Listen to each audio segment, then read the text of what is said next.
Friends இப்போ sauce எல்லாம் ஊற்றி டொமேட்டோ சாஸு கெச்சப்பு எல்லாம் ஊற்றி உப்பு மசாலா நல்லா எல்லாத்தையும் போட்டு நல்லா கலர்ஃபுல்லாக வந்துட்டு இருக்குது ஃப்ரெண்ட்ஸ். இந்தாண்ட முட்டை ரெடி ஆயிடுச்சு. இந்தாண்ட சுட சுட சாப்பாடு ரெடி ஆயிடுச்சு ஃப்ரெண்ட்ஸ். இப்போ சுட சுட சாப்பாடு எடுத்து அதில் போட போகிறோம்.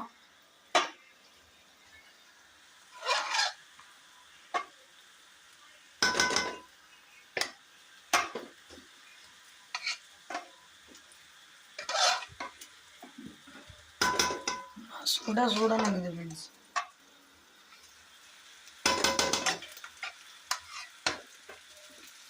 எடுக்கிறோம். செம்ம கலர்ஃபுல்லாக இருக்குது.